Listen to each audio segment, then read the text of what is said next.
વિરામ બાદ સ્વાગત। અરવલ્લી પર્વતમાળા અંગે સુપ્રીમ કોર્ટનો નિર્દેશ। અરવલ્લી પર્વતમાળાની સુરક્ષા કરવી જોઈએ। ગુરુવારે સુપ્રીમ કોર્ટે ગુજરાત, રાજસ્થાન, હરિયાણા અને દિલ્હીને આ નિર્દેશ કર્યા છે, જેમાં આગલા આદેશ ન થાય ત્યાં સુધી પહાડી વિસ્તારમાં નવી ખનન ગતિવિધિને ફાઇનલ મંજૂરી ન આપવા નિર્દેશ કરાયો। સાથે જ નવી લીઝ માટે સુપ્રીમ કોર્ટની મંજૂરી લેવી પડશે।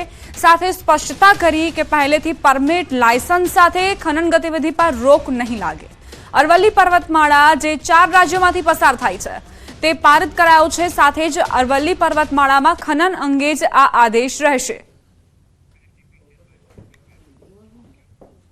હવે આગળ વાત કરીએ, આ તરફ બનાસકાંઠામાં પણ ખેડૂતોએ અક્ષય તૃતીયાની ઉજવણી કરી હતી। ખેડૂતોએ ખેતરમાં ટ્રેક્ટરની પૂજા અર્ચના કરી, ખેતીની શુભ શરૂઆત કરી। પહેલાના સમયમાં ખેડૂતો હળ બળદની પૂજા કરતા હતા, પરંતુ હાલ હળ અને બળદનું સ્થાન ટ્રેક્ટરે લઈ લીધું છે।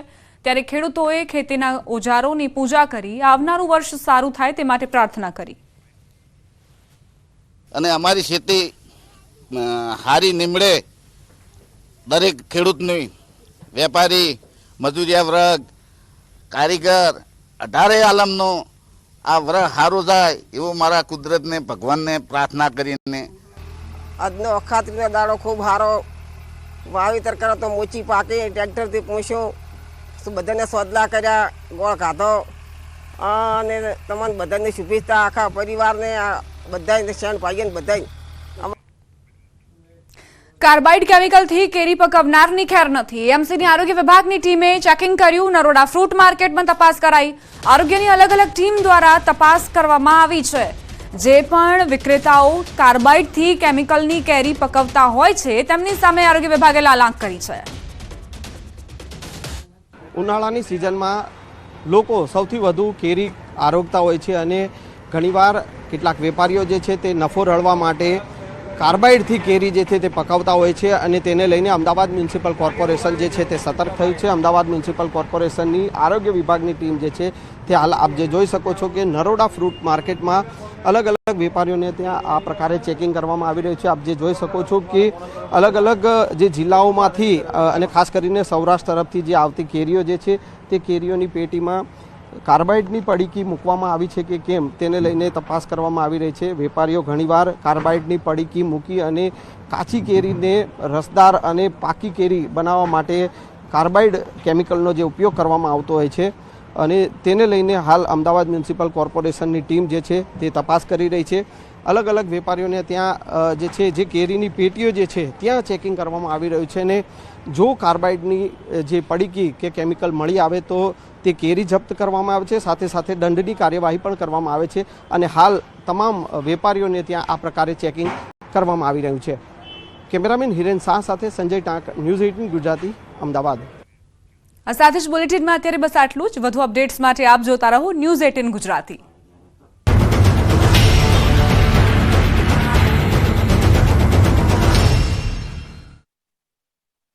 કાર્યકરોએ સૂત્રોચ્ચાર સાથે કર્યું વિરોધ પ્રદર્શન। પુત્ર દહન કરે તે પહેલા પોલીસે મામલો શાંત પાડ્યો। ઇફકોના ડિરેક્ટરની ચૂંટણીમાં જયેશ રાદડિયાનો વિજય। ભાજપના બિપિન પટેલ સામે જયેશ રાદડિયાએ કરી હતી અપક્ષ ઉમેદવારી। 180 માંથી 113 મત મેળવીને જયેશ રાદડિયા બન્યા ઇફકોના ડિરેક્ટર। જમૈકામાં ઘૂસણખોરીના પુરાવા ન મળતા ફ્લાઇટ રવાના। ફ્રાન્સ સરકારને તપાસમાં ગેરકાયદેસર પુરાવા ન મળ્યા। જમૈકા એરપોર્ટ પર 253 મુસાફરો ભરેલી ફ્લાઇટ રોકાઈ હતી। જમૈકામાં પ્લેન રોકવા અંગે ગુજરાતમાં તપાસ શરૂ। સીઆઈડીને મૌખિક માહિતી મળતા તપાસ શરૂ કરાઈ। 4 એજન્ટોની સંડોવણી અંગે સીઆઈડીની તપાસમાં થઈ શકે મોટા ખુલાસા। અગાઉના ફ્રાન્સ એરપોર્ટના બનાવ અને જમૈકા મામલે તપાસ શરૂ કરાઈ। રાજ્યભરની આંગણિયા પેઢીઓમાં સીઆઈડીના દરોડા। બોગસ એકાઉન્ટ અંગેની ફરિયાદના આધારે તપાસ। 25 જગ્યાઓ પર 40 અધિકારીઓની ટીમના દરોડા। ગાંધીનગર સીઆઈડી ક્રાઇમનું આંગડિયા પેઢીમાં સર્ચ। સુરત સહિત અન્ય શહેરોમાં તપાસ શરૂ। રોકડ વ્યવહાર, હવાલાના વ્યવહારોની સીઆઈડી ક્રાઇમ કરી રહી છે તપાસ।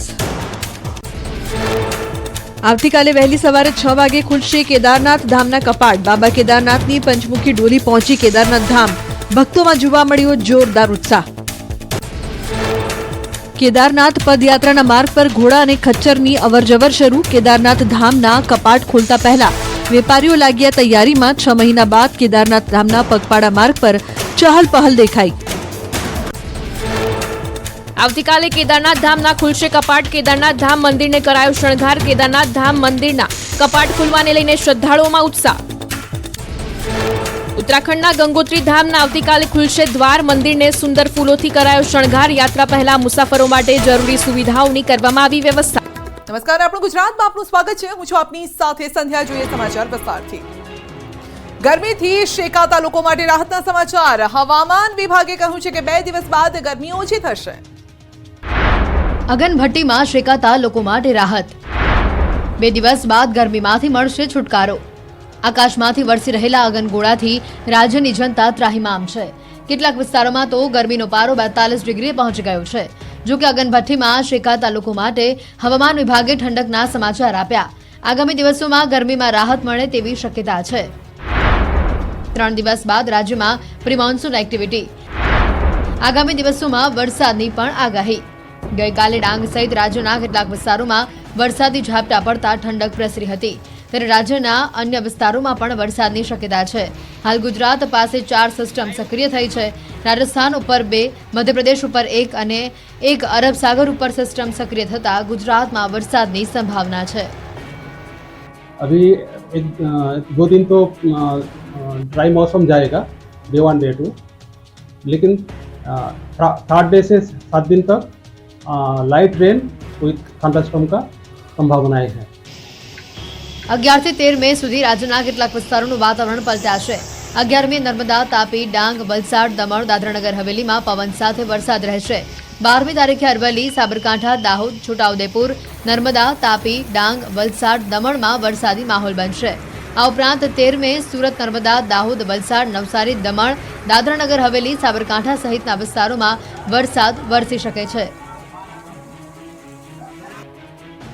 ચોટીલાના રાજવડ ગામે યુવકની હત્યા મામલો વધુ ઉગ્ર બન્યો છે. મૃતકના પરિવારજનોએ ચક્કાજામ કર્યો. સુરેન્દ્રનગરના ચોટીલાના રાજાવાડ ગામમાં રહેતા અને 4 દિવસથી ગુમ યુવકની સળગેલી હાલતમાં લાશ મળી આવતા હોબાળો મચી ગયો છે. યુવકની હત્યા કરેલી લાશને સળગાવી નાખી હોવાનો પરિવારજનોનો આક્ષેપ છે. પરિવારજનો અને ગામ લોકોએ લાશ સ્વીકારવાનો ઇનકાર કરી ચોટીલા પાસે નેશનલ હાઈવે પર ચક્કાજામ કરી દેતા પોલીસ તંત્રમાં દોડધામ મચી ગઈ છે. મૃતકના પરિવારજનોએ ચોટીલા થાન રોડ પર ચક્કાજામ કરીને હોબાળો મચાવ્યો. આર્થિક સહાય, સરકારી નોકરી અને જમીન આપવાની પરિવારજનોએ માંગ કરી. માંગણી નહીં સ્વીકારાય ત્યાં સુધી મૃતદેહ સ્વીકારવાનો પરિવારજનોએ ઇનકાર કર્યો. એટલું જ નહીં, મૃતકના પરિવાર અને સમાજના લોકોએ મામલતદાર કચેરીનો ઘેરાવો પણ કર્યો. મૃતદેહને ગાંધીનગર લઈ જઈ ધરણા કરવાની ચીમકી પણ ઉચ્ચારી. હાઈવે પરથી લોકોને દૂર કરતા ટોળાએ પોલીસ સ્ટેશનનો ઘેરાવો કર્યો. ઘટનાના પગલે સુરેન્દ્રનગર એસપી, ડીવાયએસપી સહિતનો પોલીસ કાફલો ચોટીલા આવી પહોંચ્યો અને સમગ્ર મામલે તપાસ હાથ ધરવામાં આવી. મોતનું ચોક્કસ કારણ જાણવા મૃતકની લાશને ફોરેન્સિક પીએમ માટે રાજકોટમાં મોકલવામાં આવી છે. પોલીસે આ મામલે મૃતકના પરિવારજનોની ફરિયાદ લેવા માટે પણ તજવીજ હાથ ધરી છે. ધોળા દિવસે ફાયરિંગથી ફફડી ઉઠ્યું સુરેન્દ્રનગર. યુવક પર બાઇક સવારે કર્યા 2 રાઉન્ડ ફાયરિંગ. ભર બજારમાં ભડાકા કરીને ભાગ્યો બાઇક સવાર. સુરેન્દ્રનગરની જૂની હાઉસિંગ સોસાયટી ગોળીઓથી ધણધણી ઉઠી. સુરેન્દ્રનગરમાં ધોળા દિવસે ફાયરિંગની ઘટના બનતા ખળભળાટ મચી ગયો. બનાવ અંગેની મળતી વિગતો અનુસાર જૂની હાઉસિંગ સોસાયટી નજીક યુવક પર બાઇક સવારે 2 રાઉન્ડ ફાયરિંગ કર્યું. અચાનક બનેલી ફાયરિંગની ઘટનાના પગલે આસપાસના વિસ્તારમાં દોડધામ મચી. ફાયરિંગ કર્યા બાદ બાઇક સવાર ભાગી છૂટ્યો. જો કે બનાવ અંગેની જાણ થતાં જ બી ડિવિઝન પોલીસ તાત્કાલિક અસરથી ઘટના સ્થળે આવી પહોંચી અને પ્રાથમિક તપાસ આદરી હતી. ફાયરિંગની આ ઘટનામાં યુવક ઇજાગ્રસ્ત થતા તેને તાત્કાલિક મેડિકલ કોલેજ ખાતે ખસેડવામાં આવ્યો. ફાયરિંગનો આ બનાવ કયા કારણસર બન્યો તે હજી સુધી જાણી શકાયું નથી. સમગ્ર મામલે પોલીસે ગુનો નોંધીને વધુ તપાસ હાથ ધરી છે. વડોદરામાં લૂંટારુઓ બેફામ. નેતાજીના ગળામાંથી ચેઇન ચોરીને ભાગ્યો ચોર. શું વડોદરામાં શાસક પક્ષના